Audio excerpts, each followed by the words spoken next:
Hi, and thank you for tuning in to Noir Histoire. I'm Natasha, and in this episode, I'll be discussing America's Reconstruction Era. If you aren't already subscribed to the Noir Histoire YouTube channel, please take a moment to click the subscribe button. Also, click the notification bell to ensure you don't miss future episodes. The Reconstruction Era began a few years before the end of the American Civil War and extended about a decade after its end.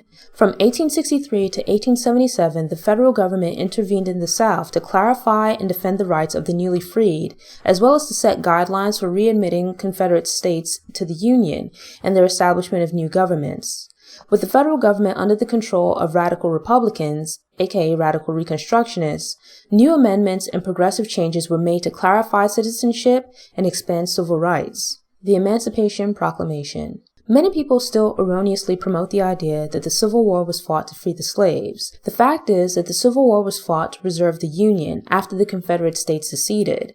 Abraham Lincoln did not free the enslaved out of the goodness of his heart or a commitment to equality. Instead, the Emancipation Proclamation was a strategic wartime measure that only freed those who were enslaved in the Confederate slaveholding states. As these states were in full-on rebellion, Lincoln had no real means for enforcing his orders. But because the Confederacy was heavily dependent on slave labor, strategically freeing the slaves would likely decrease the number of people contributing to the Confederacy's war effort. Since the start of the war, slaves had been running away to seek protection with the Union Army. Being declared free likely would have encouraged many more to escape. Early plans for reuniting the Union. Lincoln began outlining preliminary plans for Reconstruction during the Civil War. His 10% plan provided a path for allowing Confederates to join the Union. It generally pardoned and returned confiscated property to rebels who were not high-level leaders in the Confederacy. States could establish a new government when 10% of its pre-war voters took an oath of loyalty to the Union. Having met those requirements, states would be readmitted to the Union. They would also be asked to deal with the issue of the newly freed slaves, but there would be no concrete requirements beyond recognizing their emancipation. The goal of the program was not to outline a thorough plan for rebuilding the post-war South, but rather to weaken the rebel states so they could be easily kept in check. By developing this plan, Lincoln was also attempting to wrestle greater control of Reconstruction away from Congress. As was the case during the Civil War, some factions, Lincoln included, were only or primarily focused on the preservation of the Union. Thus, they were willing to readmit Confederate states into the Union under relatively forgiving terms. Another faction, which came to be known as the Radical Reconstructionists, felt the terms of readmittance should be strict. This resulted in Congress passing the Wade-Davis Bill in 1864, which went further by requiring the majority of voters to take a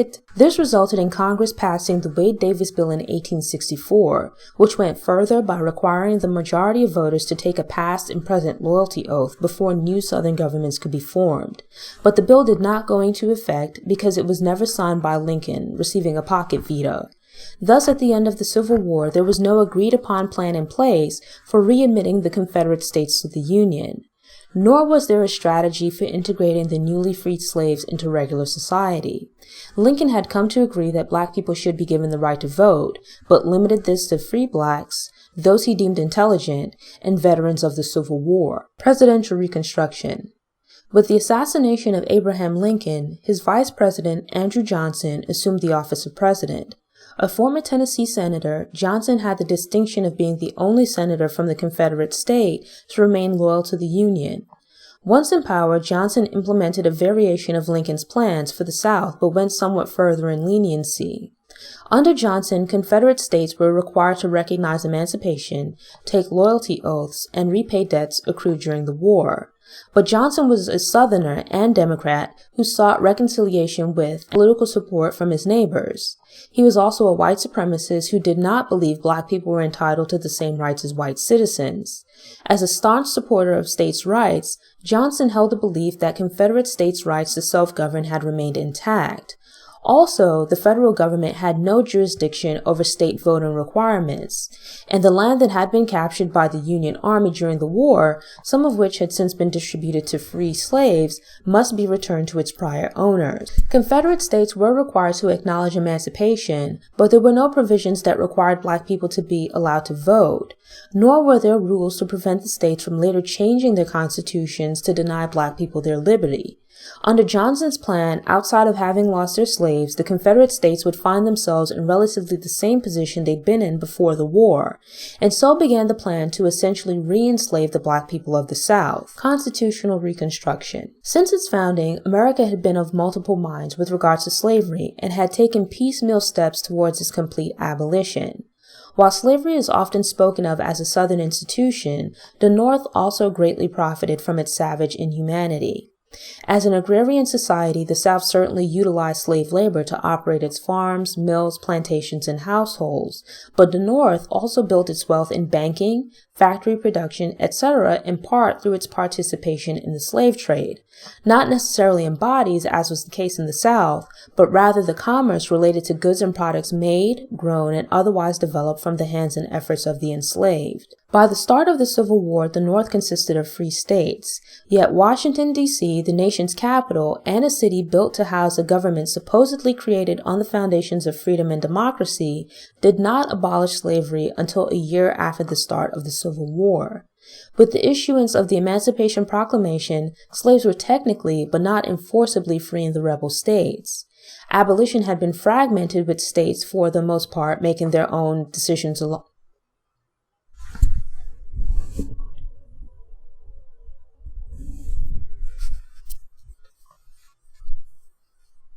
By the start of the Civil War, the North consisted of free states, yet Washington, D.C., the nation's capital, and a city built to house a government supposedly created on the foundations of freedom and democracy, did not abolish slavery until a year after the start of the Civil War. With the issuance of the Emancipation Proclamation, slaves were technically, but not enforceably, free in the rebel states. Abolition had been fragmented, with states, for the most part, making their own decisions along the way.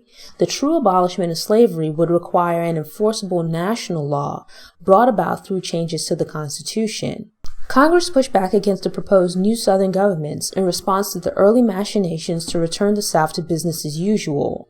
Radical Reconstructionists worked to institute universal rights as citizens for all males, while Congress in general refused to acknowledge the newly created Southern governments by not allowing their representatives and senators to be seated. In 1865, Congress created the Freedmen's Bureau, a federal agency intended to help the newly freed transition into general society.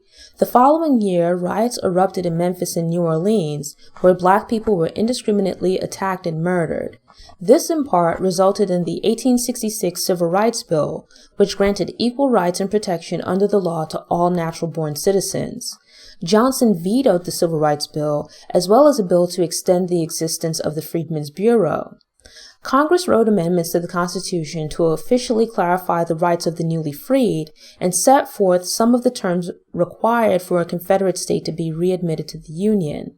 On December 6, 1865, the 13th Amendment was ratified by the states, officially abolishing slavery in the United States.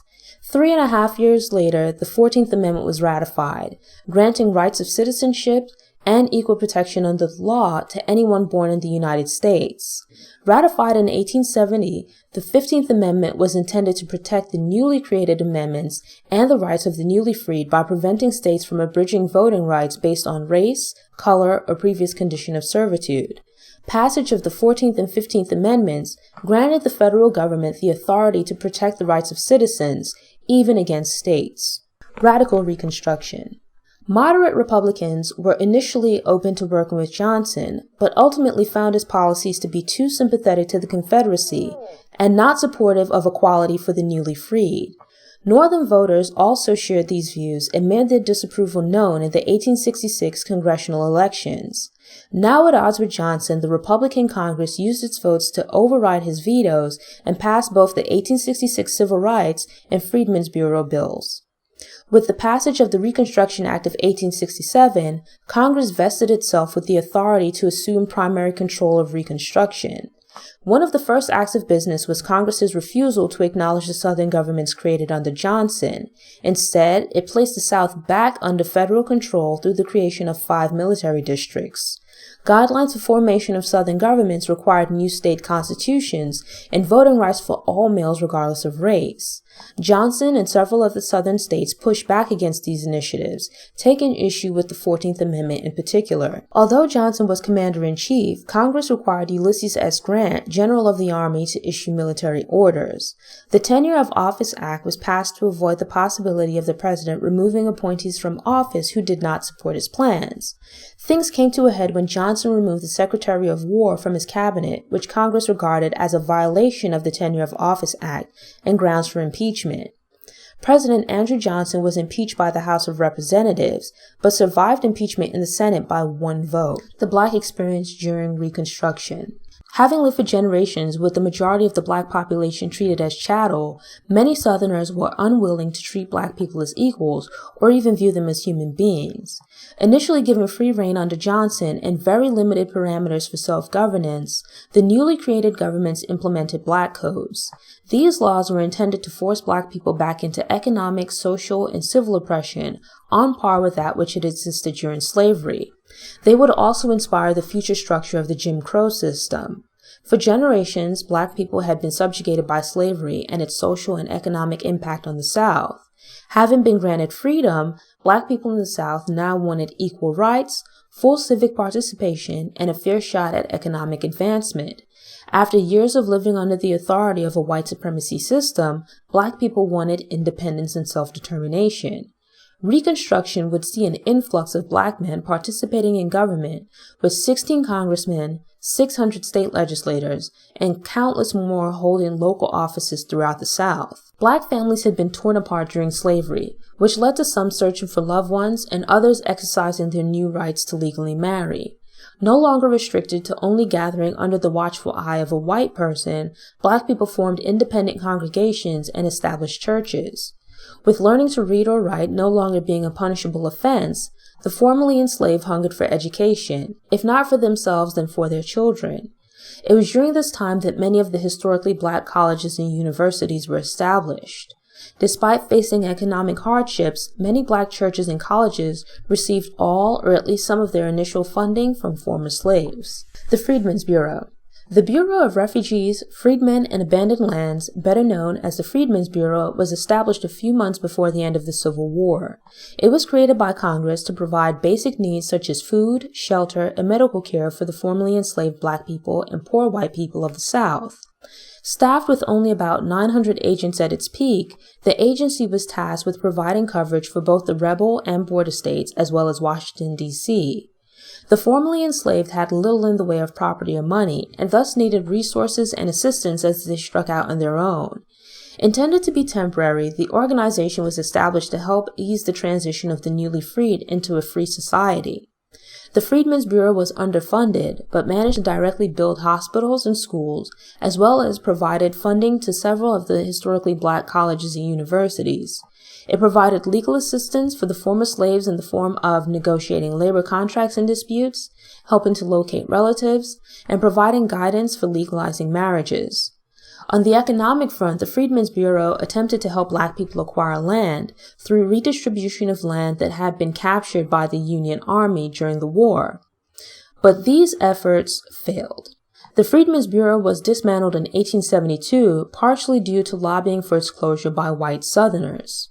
The Freedmen's Savings and Trust Company, better known as the Freedmen's Bank, was established on the same day as the Freedmen's Bureau, but the two organizations were separate, though they worked together closely.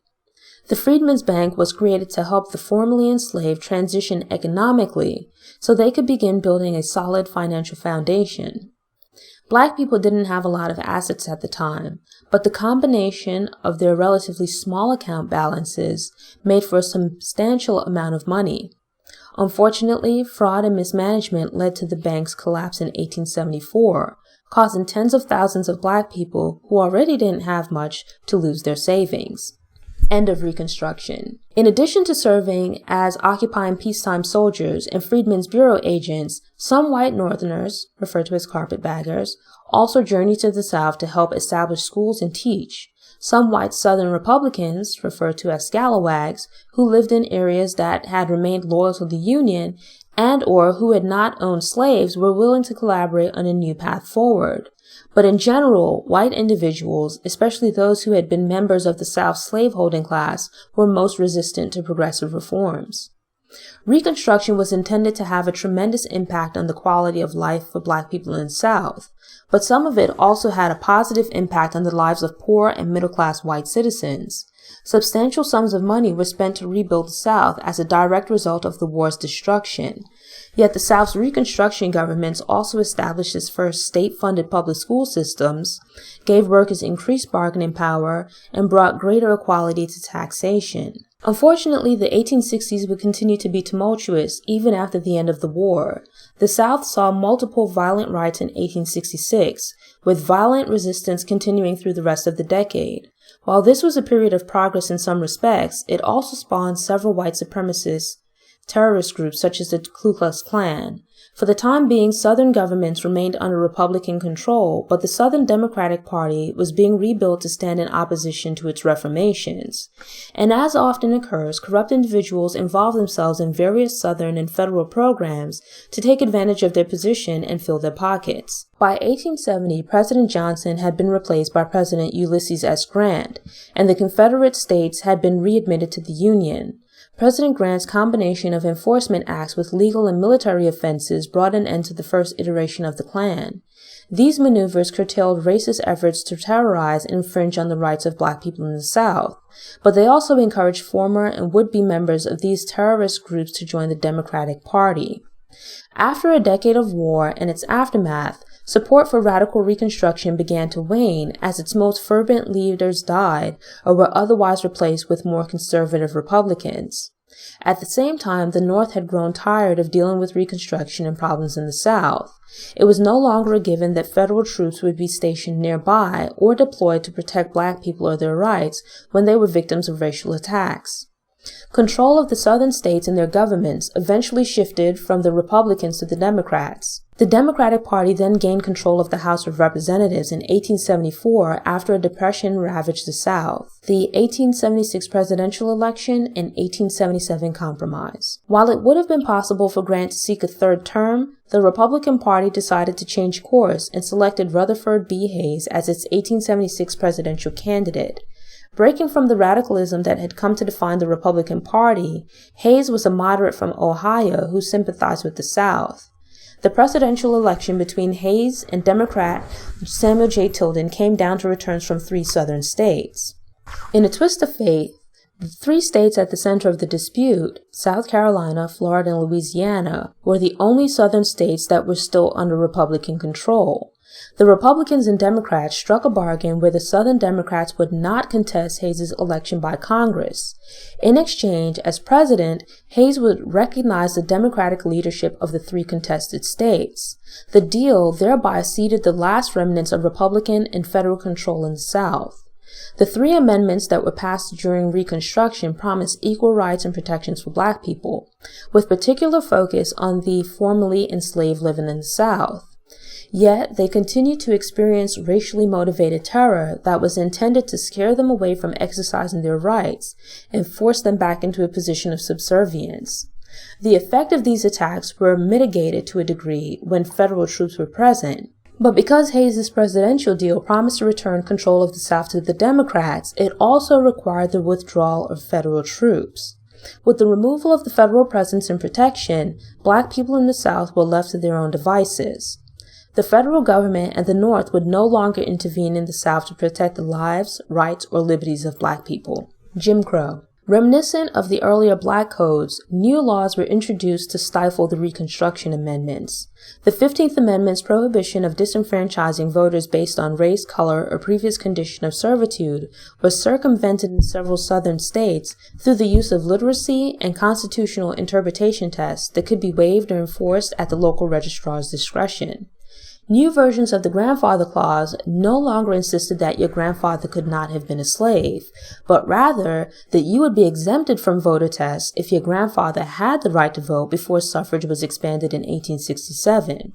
Lynching and other acts of violence were used to control communities where it was felt that Black people needed to be kept in line. While some Black people managed to thrive during Reconstruction, others found themselves unable to acquire the funds or resources needed to purchase land. With few options, they had no choice but to return to work on the old plantations as regular workers or sharecroppers. The new Southern governments put the interests of businessmen and large planters ahead of the needs of small farmers. With a greater focus on the needs of the middle and upper class, programs that had been created for the newly freed and white poor people became less of a priority. By 1890, the public school system, public health, and resources for various wards of the state were severely neglected and underfunded. Black people would continue to suffer from civic, social, and economic oppression, but now armed with the amendments and wins along the way, they organized a continued struggle against being treated as second-class citizens. Things would reach a fever pitch in the 1950s during the Second Reconstruction, or what would come to be more widely known as the Civil Rights Movement. Thanks for tuning in. Show notes and sources are available on the Noir Histoire website via the link in the episode description. If you enjoyed this episode, please click the thumbs up button. You can also share it online, on social media, or with someone you think might enjoy the episode. Doing this will help other people find the show, which helps it to grow. If you aren't already subscribed to the Noir Histoire YouTube channel, I hope you subscribe now and return to get motivated, get inspired, and get more stories of Black history made and in the making. Until next time, take care.